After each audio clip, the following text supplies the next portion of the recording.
a very quick and brief introduction to Haskell.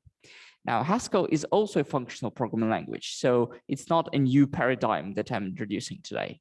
However, Haskell is different. So functional languages in general are commonly separated in two large groups. One is basically the Lisp family, and the other is ML family. Now, ML does not stand for machine learning. It obviously stands for meta language, which is basically one of the predecessors of Haskell. Now, there are, of course, other abbreviations for ML, but yeah, this is one relevant to functional programming. So the difference basically is that Lisp-like languages are typically untyped or optionally typed, or dynamically typed. Okay, let's say it like that. Whereas Haskell and ML-like languages, so they include OCaml, they include F#, they include Haskell, of course, but also other languages. They are all strongly statically typed languages. Okay, so this is going to be the difference, and it's going to affect the way that we program in these languages. Okay, very good. So let's go. If you will have any problems understanding, please let me know immediately so that we can I can explain everything before we move on further. So Haskell, why use Haskell? Well, if you go to the website of Haskell, you can see this sort of nice logo, but also this very short description of this language, which says it's an advanced, purely functional programming language. Now, for us, this means two things. Well, first of all, purely functional for us means that the foundation of the language, so the basic constructions, are relatively simple, easy to follow, right, and easy to reason about. Arguably, I mean, there are some asterisks in there. There are some, of course, complex things when you go into, well, some real world programming, as with any language. But generally, you need much less context to keep in your head when you're dealing with Haskell compared to, say, Java or C#. But that's a little bit subjective, so that's why there are some asterisks.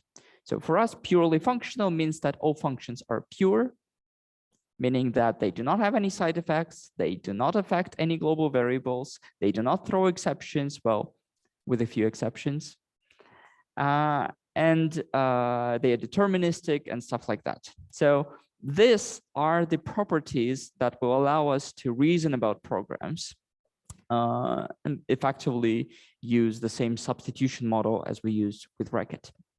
Now, the advanced part here means that the language is very, very expressive and practical. I mean, actual companies, actual people use this in their day-to-day job. People are getting paid to write in Haskell. Well, I'm sure people are also getting paid for write something in Racket, but those are fewer people.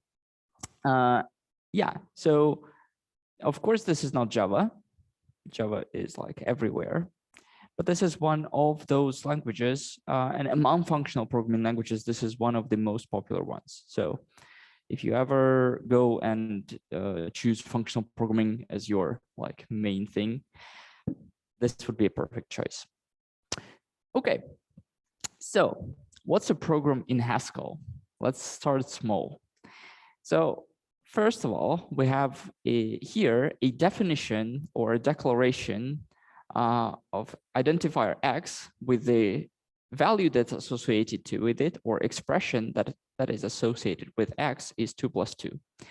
Now, a program in Haskell consists of a collection of declarations. So we can have two declarations, for example, and in one of them, we can use the other one, or we can even use one in itself, okay?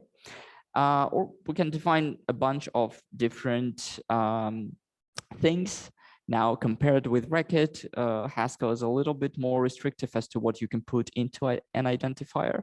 And we typically use this camel case for identifiers. Okay. Now, what's important, we're not going to go into this right now, but what's important is that everything is really defined in terms of this. It's just a declaration, some name is associated with some expression. That includes situations where we talk about programs like printing or whatever. This is just building bigger programs out of smaller programs, and programs are just expressions. We'll get into the details of that a little bit later in the course, but that's the general idea. So what is again important to understand is that this is not an assignment, this is a declaration, meaning that if you try to redefine what that means, as in Racket, as we have seen in Racket, you will get an error. This is the type of error that you will get in Haskell. It will say multiple declarations of Z. And indeed, you can only define what Z is once. Yeah.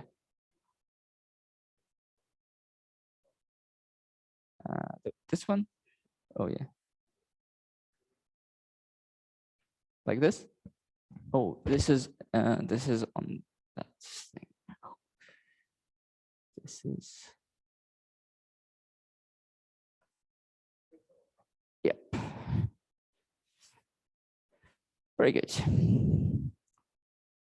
Okay, now the order of declarations does not really matter. So we can, for example, first define this value sum mean, which is just a sum of a plus b over 2. So it's an average of a and b, and then define a and b. Now, this is very often useful when you just want to say in general what the solution looks like and then specify the details. Moreover, these details are typically just local to the definition that you're doing. So in Haskell, you have this where clause, which begins with the keyword where, and then just by using indentation, you have these local declarations, okay? So Haskell is indentation sensitive, similarly to Python in some ways. It is perhaps more flexible than Python. You can write some crazy code, crazily indented code, but yeah. And people typically use 2 spaces as one level of indentation, but you can do whatever you want. Okay. So this is thus far just syntax. Now, what is important in Haskell is that every declaration that we have, it actually has a type. Every expression, every declaration, everything in Haskell has a type. Now, when you write the program, you don't have to write out those types. This is a valid program in Haskell, and it will be able to figure out what types you're trying to use automatically. However, it often helps for the programmer, for the reader of the code, right, which is yourself in a month, to help you out to write down what are the expected types here. So we can write explicitly that the type of X that we want X to have a type int. So we use this double colon, or in Russian, четвероточие, which is simply the specific symbol that reads has type. So X double colon int reads X has type int. Okay. So now whenever we have a top level declaration, we typically will have an identifier together with its type, and then identifier is equal to some expression. Okay. Now again, the type signature is not necessary, but it is a useful thing to have for the reader of the code. So you can, of course, do this. Then if you have a definition like this, you can, of course, put the type signature for some mean, but you can also put a type signature for every of the local declarations like this. Now, this is not typically done because once you know the type of the whole expression, for the local declarations, it's typically very easy to infer. You don't have to look at the entire module, right, to understand what's going on. It's a very small piece of code. So typically annotations are kept for the top level definitions, not the local ones. But again, you can, of course, clarify situations if you want to. So now we have this general picture. We have identifier with the type. Identifier is equal to expression, where we have some local declarations, which again can have type signatures. Okay, now what types do we have in Haskell? Well, we're going to start with the very basic types, which you're all familiar with, but in Haskell now. Okay, so int is a machine-sized integer. Obviously goes from minus a big number to plus big number, right? Probably all of you are using 64-bit architecture, so that's a really big number. And that's probably fine for most of the tasks that you're going to perform. However, if int for some reason is not big enough for you, then you can use integer. So if you spell out the long name of the integer, that means that you're using long arithmetic. So in this case, you can have crazy numbers if you want to. They're also efficient and they're often optimized when the compiler knows that you actually int will be enough for you in this case. Now, integer is the default type that Haskell defaults to when it sees an integer literal. So that's why it's important to know about this type. Double, another numeric type that you might care about. Obviously, you know it. Now, one important thing is that when you write an integer literal, like here, 5, but you say that whole number should have type double, the compiler actually is fine with that. So this is just a literal, so it can be interpreted by the compiler. And in this case, 5 can be interpreted as any numeric type. So it can be int, it can be integer, it can be double. Okay. So by how the literal looks, it doesn't determine the type. It has to pick it up from context. Okay, now there are obviously some operations that you can use on all types, like addition, multiplication, subtraction, right? Now, obviously for double, you have some precision loss, but you already know about that, hopefully. Yes. Okay, no new information. Let's move on faster. You have, for double, you have division, right? Which you, by default, well, there's a different division for integers. You have sine, cosine, square root, logarithm, and you can do stuff like this, okay? Again, just let's take a minute to see that this syntax makes sense. So when we have sine is a function. Now, function has an argument, x. So we apply a function to the argument simply by juxtaposition. So meaning just putting function space, then argument, okay? Just like in lambda calculus, basically. We could put the parentheses around sin x to emphasize that we just apply sin to x, but those are unnecessary in this case because function application is basically the invisible infix operator with the highest precedence. Okay, does that make sense? No? Okay. You didn't have a compiler's course, right? So you don't know nothing about parsers. Okay, but you know about precedence of operators, right? I mean, you know that multiplication has higher precedence than plus. That's why you don't have to put parentheses around this expression to know that you need to, well, that multiplication just takes this and this, right?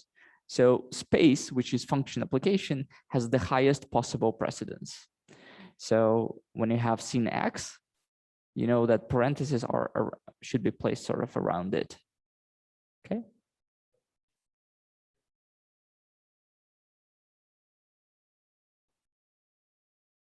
So it's sin x.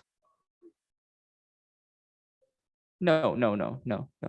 After x, so this is basically missing operator, and here we have an operator.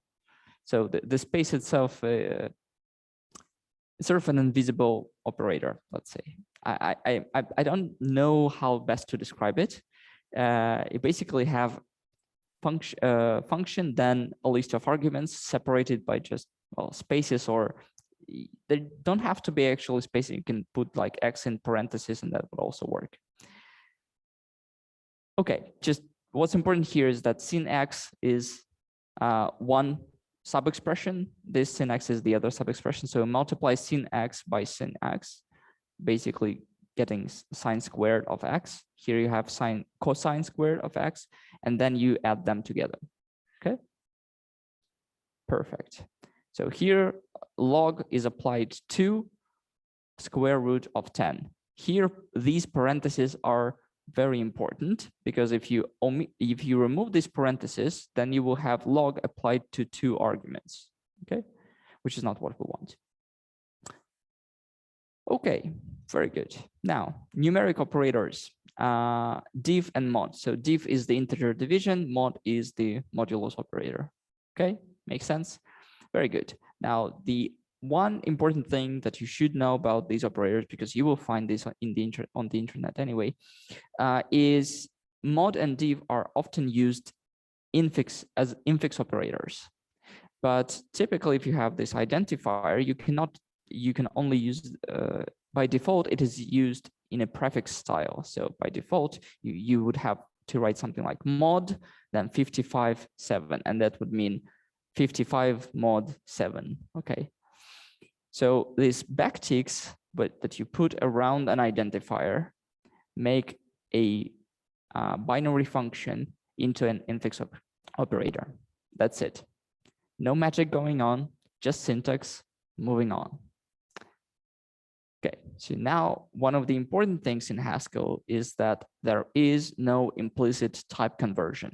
So if you want to add an int and a double, you cannot simply do that. You will get a type error. Now, this type error, again, I remind you, Haskell is a statically typed language, so this error happens at compile time before you even run the program. And what it says is it cannot match type int with actual type double. Indeed, plus only works on numbers of the same type. So if you have numbers of different types, it cannot work. So what do you do?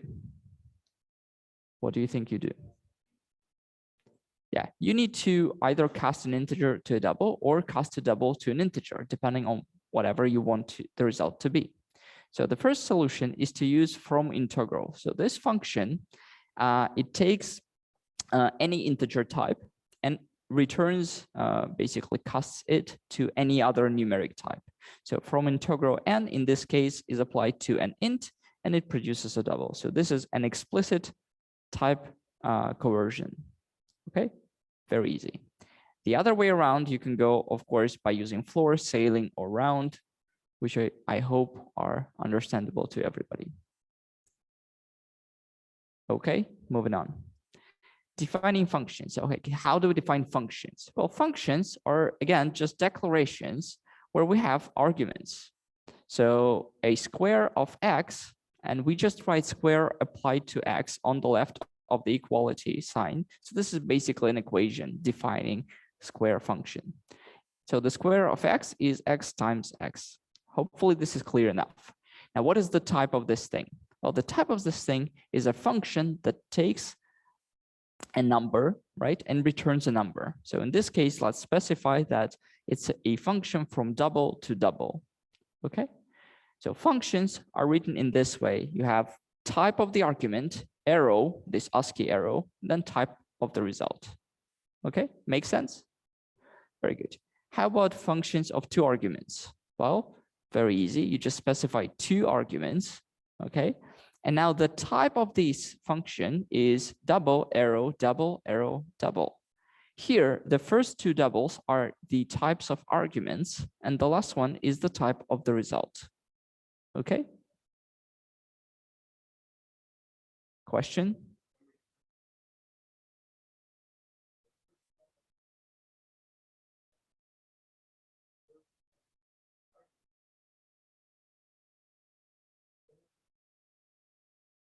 No. No, there's always one output. So the last one is always the result.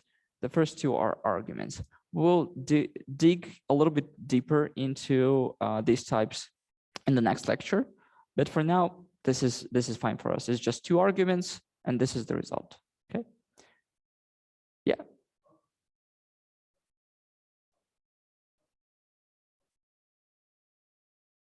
Next lecture. Cool. So the question was, how can we define a function that takes a double and returns a function that takes a double and returns a double? And well, basically, we will cover that in the next lecture. Okay, so here's an interesting way to define a function. So we can define factorial, very popular function, using 2 equations. Now, we can define a single function using two equations. And the first equation works whenever the argument is exactly 0, okay? And then we return 1. And otherwise, so if it's not 0, then we use the second equation, which is more general, and then we return n times factorial of n minus 1. Okay, yeah. Yes, the order matters because when you get an actual argument passed to a function, the first equation is tried first. If it can work, and then it works. Otherwise, the second one is tried.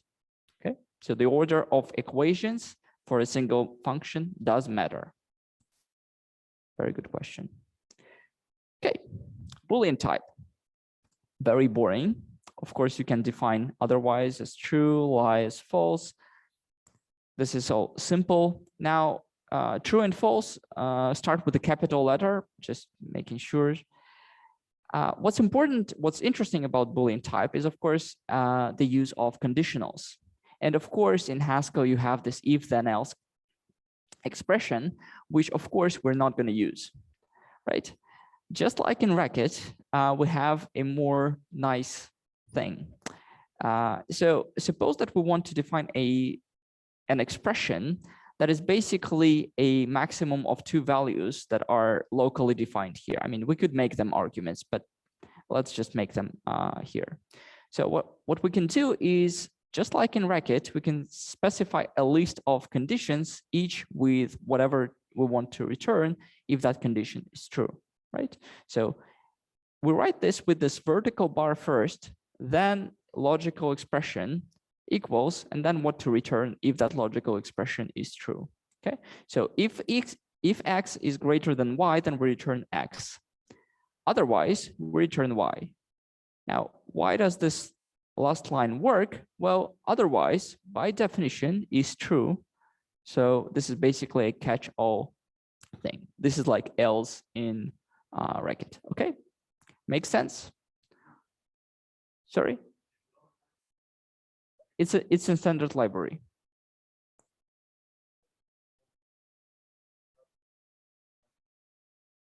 Exactly. If it didn't get it true, then you will get an exception because you did not define a good function which always returns something. Okay, but you should never do that, obviously. Okay, so now this is our general sort of shape of a declaration. It sort of becomes more complicated. We can have several of these actually as well. So we have an identifier, its type. Then we can have identifier, then a bunch of arguments. And then for these arguments, we can have different conditions. And those conditions can use local declarations as well. And then if any of those conditions is true, then we return whatever is corresponding to that condition. Okay, makes sense? So this is how you should write most of your functions. Okay, very good. Moving on. Other types. Char and string. So char is for characters, string is for strings. The only thing that you should know is strings are in double quotes, characters are in single quotes. Moving on. Tuples. This is more interesting. So tuple is a collection of a fixed size where the type at each place in the tuple is fixed. So this is a tuple of 3 values. The first is of type int, the second is of type string, and the last one is of type bool, right? So the type of the tuple is written as a tuple of types. So it's a type where the first position is the type of int, the second is has type string, and the last one has the type bool. Okay, very straightforward.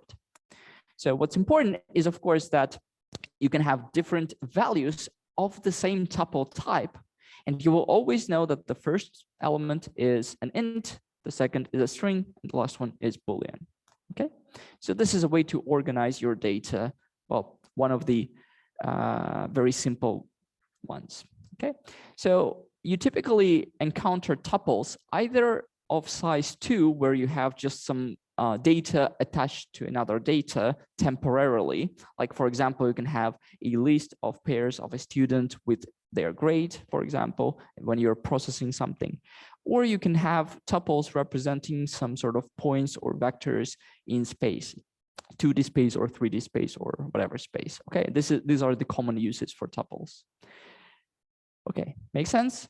Okay, moving on. How do you define a function of a tuple?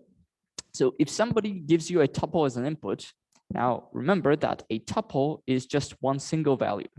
So this function len, it takes a tuple of 3 doubles, which is just a single value, okay? So technically, this is a function of one argument, okay? But now instead of having one variable assigned for the entire argument, we use this pattern on the left-hand side, and we say, okay, so the first component of the tuple should be mapped or assigned to x, the second to y, and the third to z. And then in the body of the function, we're going to use these components of the tuple by their name, x, y, and z. Okay, so let's look at an example. Suppose we have a vector 3, 0, 4, and we want to compute the length of this vector, and this is going to be our example. Okay, so how do we understand how this actually computes? Well, we use these substitution principle. We just substitute whatever the definition of any thing that we're using is, and see from that definition what should happen. So example by definition is length of vector 3D. Now, we cannot apply length 3D immediately because we, for now, have not expanded what vector 3D is. So we first expand what vector 3D is. So we just substitute this definition here. Now we see that it is actually a tuple of 3 elements. So now we can match 3 to x, 0 to y, z to 4, and we can say that this should compute to square root of x squared, y squared, and z squared, where x should be substituted for 3 with 3, y with 0, and z with 4. Okay, very straightforward thing. Hopefully everybody's on the same page. Very good. So that's how we compute 5. Yeah.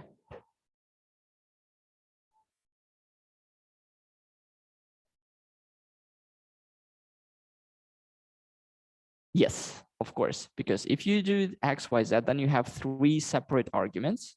And when you do it as a tuple, then this is one value, which is a tuple, where you just pick out components of that tuple. So these are technically different functions. Of course, they are equivalent in some sense, because whatever you can do with one, you can do with the other one, right? And you can convert between the two. But these are technically different functions, and this is important. Sorry?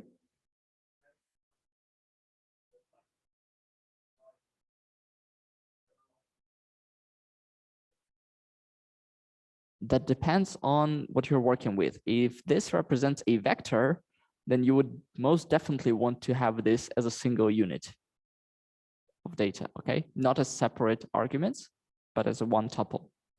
Does it make sense? Because a vector is a single entity, and you don't want its components to be sort of passed around in functions separately, because then it is very likely that you can, I don't know, accidentally misspell like x for y and, for example, change those things. But also logically, you have this just single entity, which is a vector, which right now is represented as a tuple, but you could also represent it later in the program, later in sort of development of your software. You can decide to now represent it not with a tuple, but with something else, some different encoding, maybe some function or whatever, and then it would be easier to refactor. So,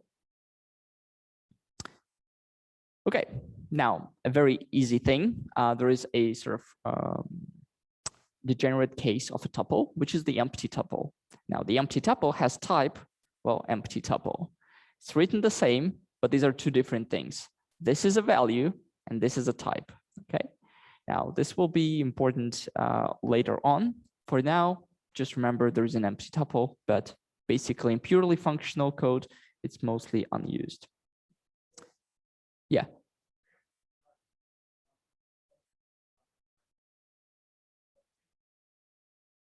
Yeah. Yes, you can do that in local definition. You can also use case expressions, but we're leaving that outside for now. Yeah. Okay.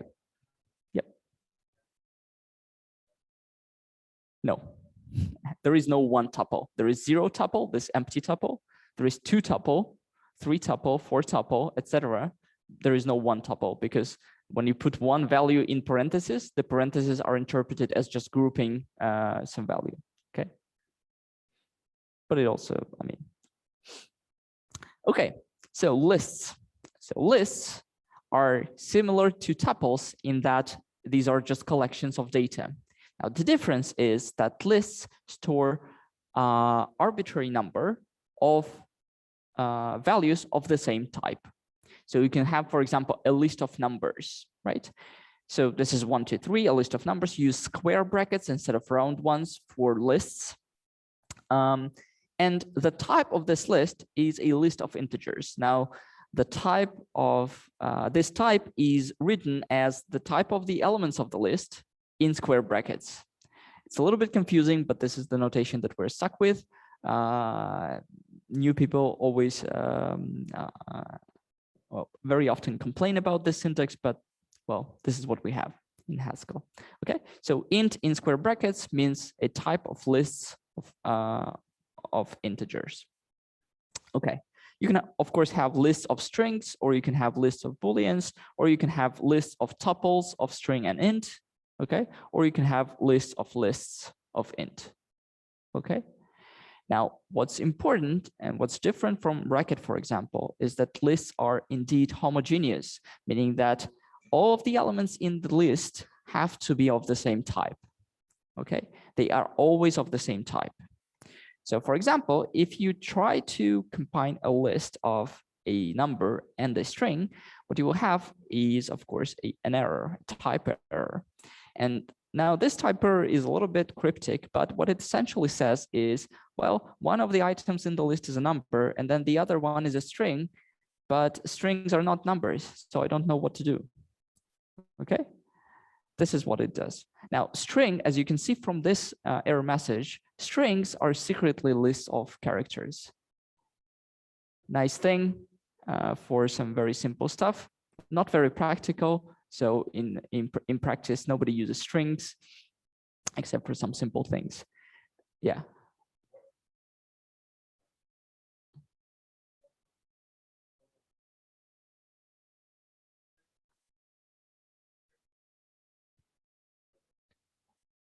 Yeah, it detected that the first component, the first element is a number, the second is a string, and strings are not numbers, so that's a problem. So if you have a list like with false and 2, for example, here, with false in the string, you get a slightly different error message, right? But still, it says the same thing. You have started constructing a list with booleans, but then you threw a string into it. I mean, that's not how lists in Haskell work. So please change your code. Okay. Does it make sense to everybody? Okay, very good. So how do we construct lists? Well, the easiest thing is to construct an empty list, and then we can add one element to the left of the list.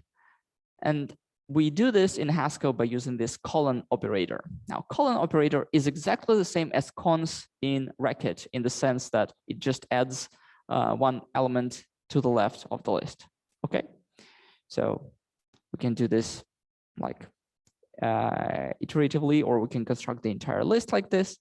And what's important is that this notation using square brackets is really a syntactic sugar for this notation. So these are really the same. Okay, so how do you work with lists? Well, just like in Racket, you have to consider 2 possibilities. One is whether the list is empty or not. And the second, one is what to do if the list is empty, and the second one is what to do if the list is not empty. However, instead of doing this with Boolean condition and then extracting first and rest, what we do here is we define 2 separate equations for the function. The first one works when the input is the empty list, And the second one works when the input is not empty and we can separate it, its head from its tail. Okay, so this is a pattern that will work for any non-empty list, and X will be assigned to the head of the list, XS will be assigned to the tail of the list. Okay, so you just have to decide what do you do for empty, what do you do for non-empty. And for a non-empty list, you can of course use X and XS in the body of this function. So an example, suppose we have a list 1, 3, 5, and we apply this function f to it. Well, again, simply by substitution, we know that, well, f of list 5, well, list 5 is actually a list 1, 3, 5, but 1, 3, 5 we know is exactly the same as 1 cons 3, 5, right? So from this, we know that we have to use the second equation of f, okay, which tells us that the result is going to be something else applied to 1 and 3, 5. Okay, does it make sense? Okay, so the important thing is that whenever you write a function on lists in Haskell, unless you already know some higher order functions, yes? Why do you, what? Tail instead of head? What do you mean?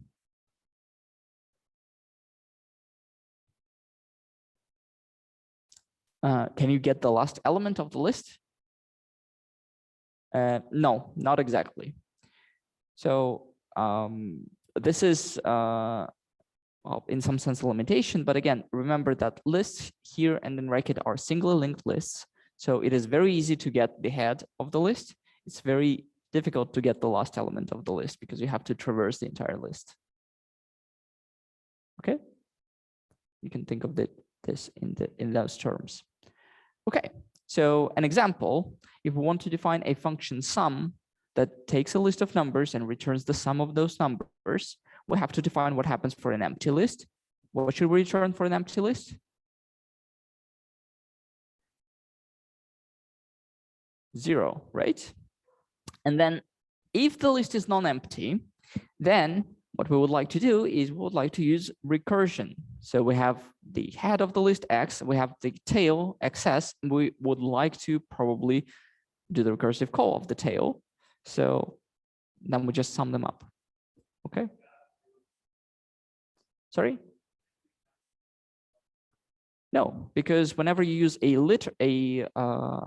so the question is, should we cast 0 to double? And the answer is no, because 0 is a numeric literal. So, and the compiler understands that in this context, you expect a double. So it's fine. You don't need to write 0.0, for example. It's fine to just write 0. Okay. Now, a little bit about types. So sometimes having explicitly mentioning tuples is not very handy. So for example, you would like to define the type of point, and for example, it would be enough for you if point is represented by a tuple of 2 double values. Okay, so for that you use this keyword type, then you define, well, give the name for your new type, and then say which other type your type is equal to. Right. Now, this does not really introduce any new type as much as it just introduces an alias for a type, which means that, so here's some more examples. You can say that kilometers are also double and miles are double, and then you can have a function that converts miles to kilometers by simply multiplying by some constant, right? So this is a double, and this is a double, and this is a double, and the result of this is, of course, is a double, right?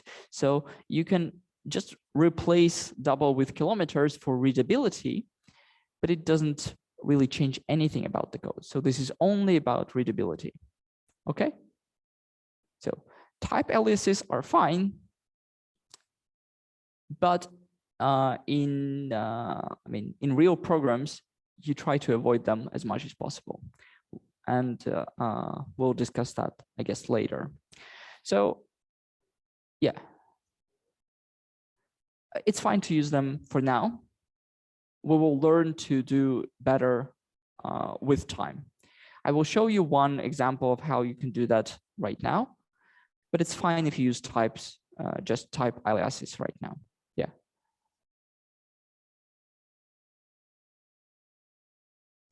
So the problem is, since this is just an alias for a double, you can simply, it is very easy to make a very human mistake of just using kilometers instead of miles in the type signature, for example, and then forgetting to convert something, right?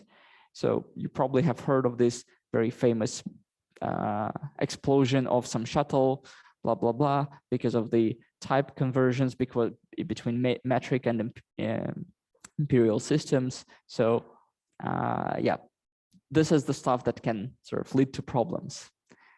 So in software engineering, just using type aliases is not considered very nice. Sorry? I mean, that depends on the size of your program. In the small programs that you will be writing in this course, most of the time, type is fine, right? If you're doing some real world engineering, you probably want your programs to be a bit more stable, a bit more safe, and that you would avoid using type. But that's like a side note. So types are fine. Just beware that this is just a type alias that doesn't introduce any safety for you. Okay, now, using a different keyword, data, we can define new types which are not equal to other types. So what happens here is we're defining a type vector. So this is the name of the new type that we're defining. And we define this type in terms of how we can construct values of this type.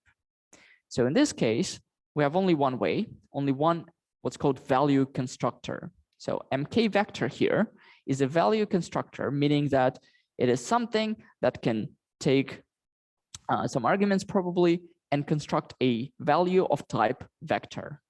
Okay, so and then after the name of this value constructor, what follows is the types of parameters to the value constructor.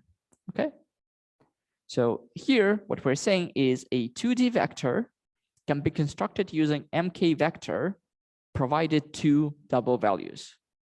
So another way to think about this is that this is basically a named tuple.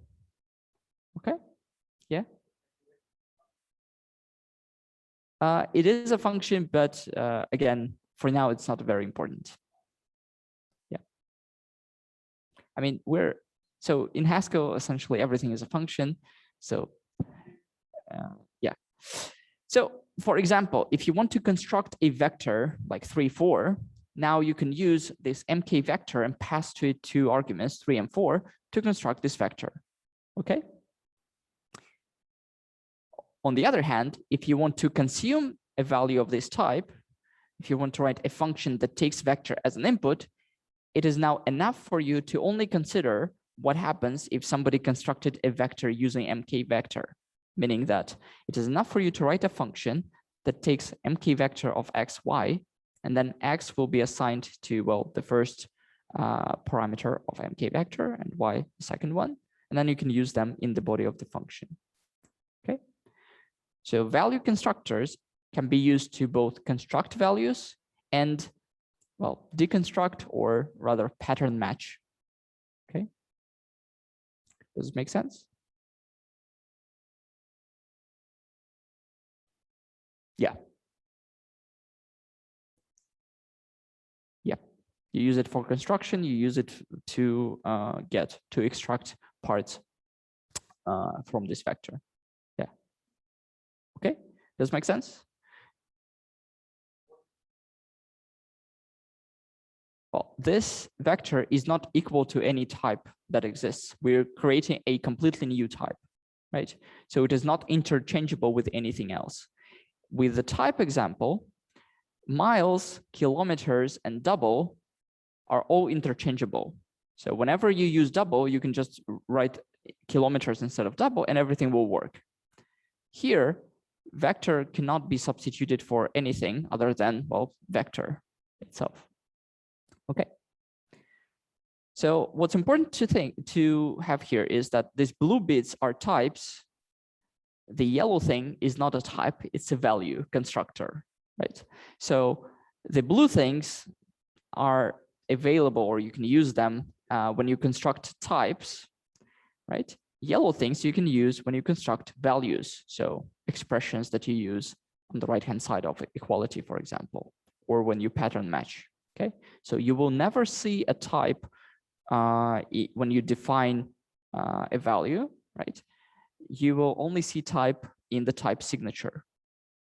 And on the other hand, you will only see the value constructor when you have values, not in types.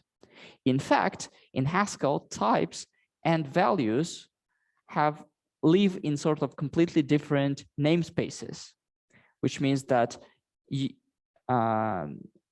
you have a vector, right, as a type, you understand, for example, in this context, that vector is used in the type. So you will be looking for this name defined somewhere as a type.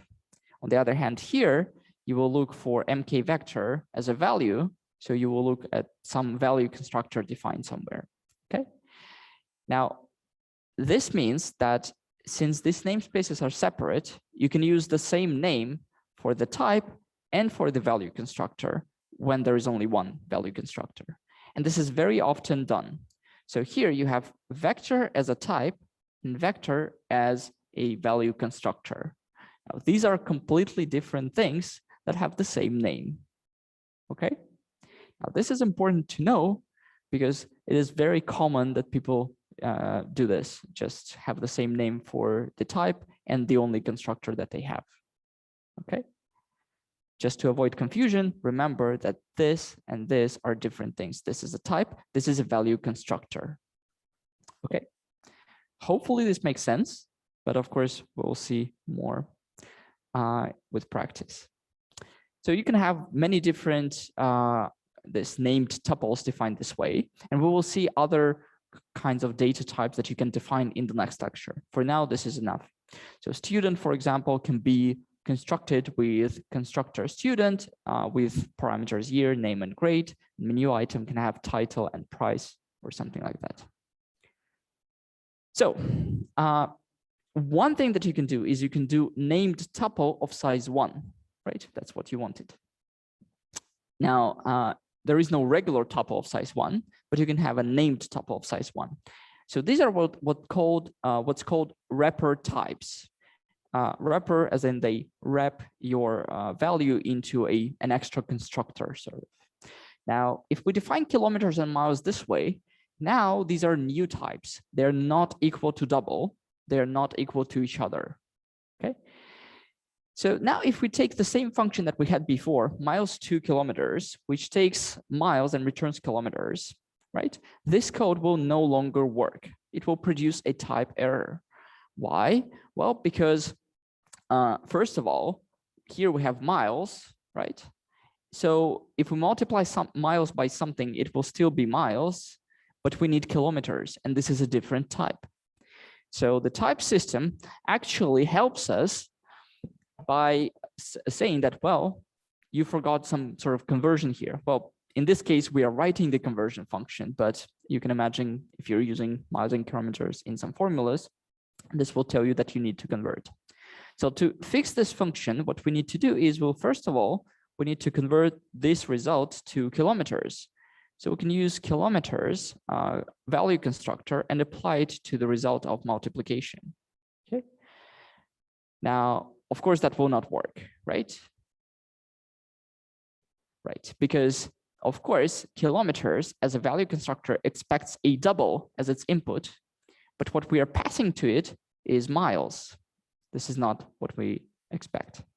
So what we need to do is, before multiplying miles by some number, we need to extract the actual double value from it.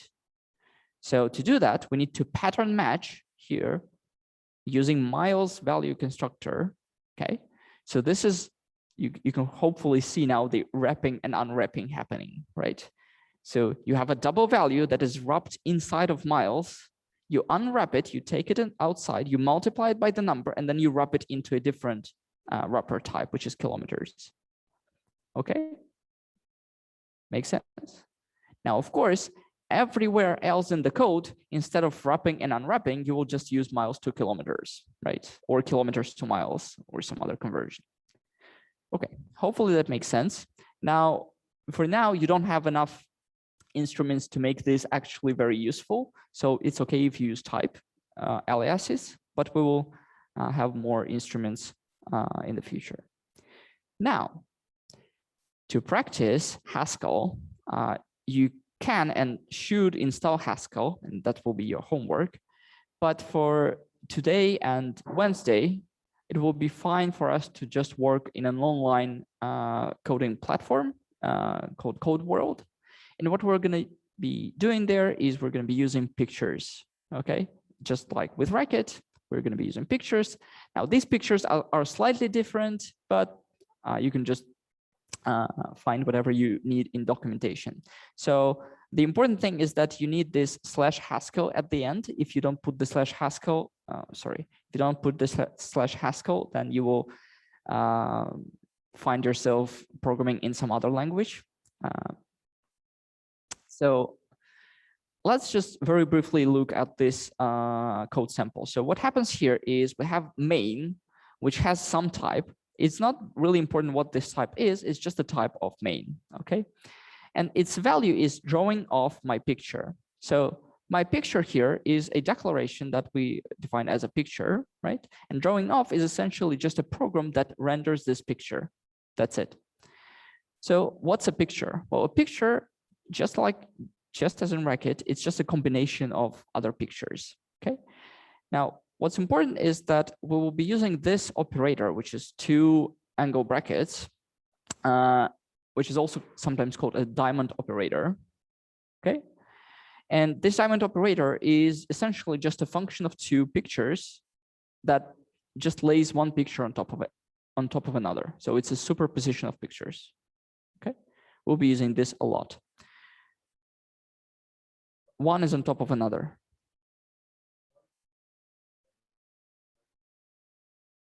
Oh, because one is one is going to be on the left and one is going to be translated to the right.